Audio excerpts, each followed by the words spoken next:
Balakən rayonunda yağan intensiv leysan yağışları nəticəsində Balakən, Katex, Xumbul və digər çaylarda suyun səviyyəsi kəskin artıb.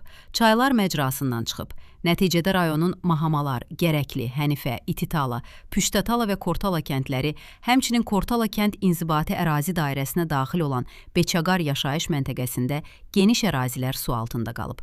Sel suları taxıl və qarğıdalı sahələrinə, digər əkin sahələrinə, fındıq bağlarına, həyətyanı torpaq sahələrinə, eləcə də fərdi yaşayış evlərinin zirzəmilərinə və birinci mərtəbələrinə dolub.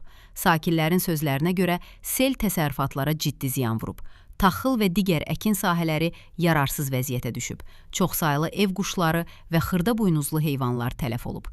İlkin məlumata əsasən mindən çox şəxsi təsərrüfat sel sularının təsirinə məruz qalıb. Səhər su gəlməmişdi. Bir saatdan sonra su gəldi. Biz çıxdıq evdən. Kanalların içində ağacların kötükləri, kökləri var.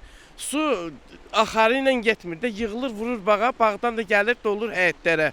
İndi evin içi də o vəziyyətdədir. Evin içində girmək mümkün deyil.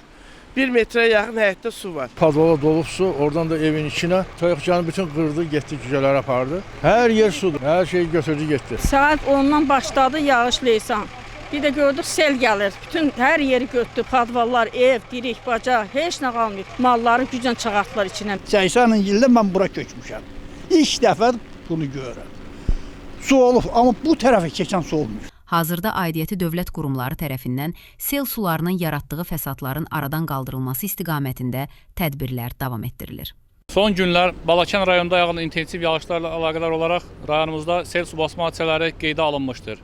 Rayonumuzun Hənifə, Talalar, Kortala, Püştərtala, İtitala ərazilərinə ciddi ziyan dəymişdir. Hansı ki, həmin ərazilərdə minlərlə təsərrüfat sahələrinə ziyan dəymiş, evlərin zirzəmilərinə su basmışdır.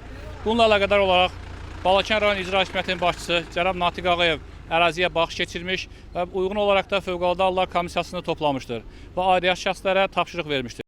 Balakən və Zaqatala rayonlarında ötən gün axşam saatlarından başlayan intensiv yağışlar hazırda da davam edir.